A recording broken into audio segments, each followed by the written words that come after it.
Welcome to Spiritual Calisthenics. Christos Anesti, Christ is risen.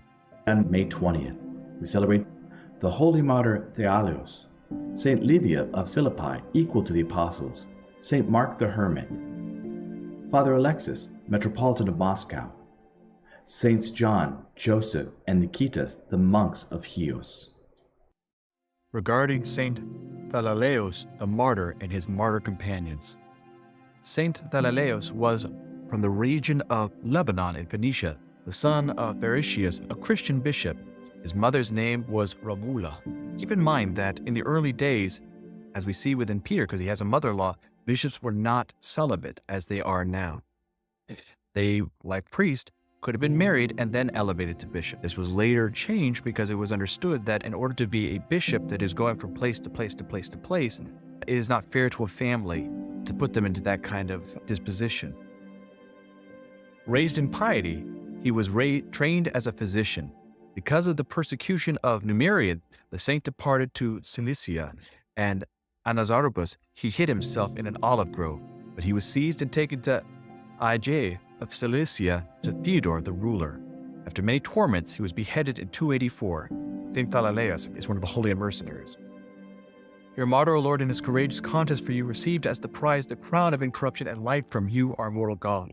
Since he possessed your strength, he cast down the tyrant and wholly destroyed the demon's strengthless presumption. O Christ God, by his prayers, save our souls, since you are merciful. With the martyrs of the Lord, you did contest and was shown forth as a valiant soldier of the King of Glory, who crowned you with a harsh and bitter tortures that you did suffer, trampling down the pride of them that worship the idols. O Thalleleus, we therefore praise your august and blessed remembrance today. Regarding Saint Alexis, Metropolitan of Moscow. Our holy and wonder-working Father Alexis, Metropolitan of Moscow, was born in Moscow in 1292 and was consecrated bishop in 1350. Chosen as Metropolitan in 1354, he was ordained by Ecumenical Patriarch Philotheus. He founded several monasteries, including the first women's convent in the city of Moscow. From the Greek, he translated and wrote out the Holy Gospel.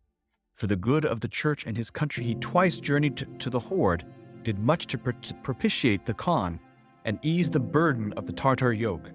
He also healed Tadula, the Khan's wife. His relics are laid to rest in the Chudov Monastery in Moscow, which he founded on land granted him by the Khan and his wife in thanksgiving. Today is the feast of the translation of his holy relics, which took place in 1485 and again 1686.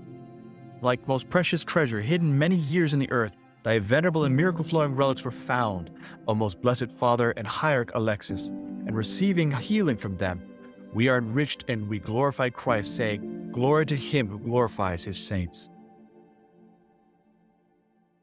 Christ is risen from the dead, by death trampling down upon death, and to those in the tombs he has granted life. Though you went down into the tomb, you destroyed Hades' power, and you rose the victor, Christ God, saying to the myrrh-bearing women, Hail, and granting peace to disciples, you who raise up the fallen. From Acts of the Apostles. In those days when Paul had landed at Caesarea, he went up and greeted the church, and then went down to Antioch.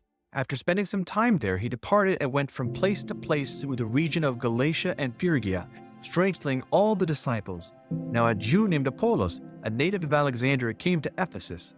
He was an eloquent man, well versed in the Scriptures.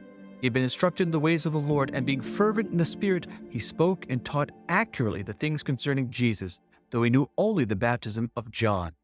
He began to speak boldly in the synagogue, but when Priscilla and Aquila heard him, they took him and expounded to him the way of God more accurately. And when he wished to cross to Achaia, the brethren encouraged him and wrote to the disciples to receive him. When he arrived, he greatly helped those who through grace had believed, for he powerfully confuted the Jews in public, showing by the Scriptures that Christ was Jesus. So again, we see the church growing and a new leader, a new disciple coming forward. The Gospel according to St. John. The Lord said to the Jews who came to him, While you have the light, believe in the light, that you may become sons of light. When Jesus had said this, he departed and hid himself from them. Though he had done so many signs before them, yet they did not believe in him.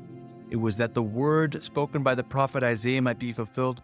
Lord, who has believed our report, and to whom has the arm of the Lord been revealed? Therefore they could not believe. For Isaiah said, He has blinded their eyes and hardened their heart, lest they should see with their eyes and perceive with their hearts and turn from me to heal them. Again, this is not that Christ has hardened their hearts, forcing them not to believe, but because they have not believed, because they have doubted in this way, they are not able to turn. Isaiah said this because he saw his glory and spoke of him. Nevertheless, many even of the authorities believed in him, but for fear of the Pharisees they did not confess it, lest they should be put out of the synagogue, for they loved the praise of men more than the praise of God. And Jesus cried out and said, He who believes in me believes not in me, but in him who sent me. And he who sees me sees him who sent me. I have come as light into the world, that whoever believes in me may not remain in darkness.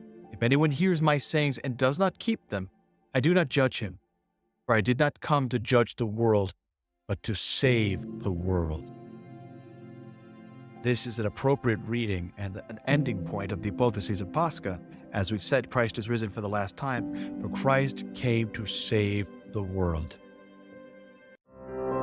I hope that you've enjoyed today's spiritual calisthenics. Have a blessed and wonderful day.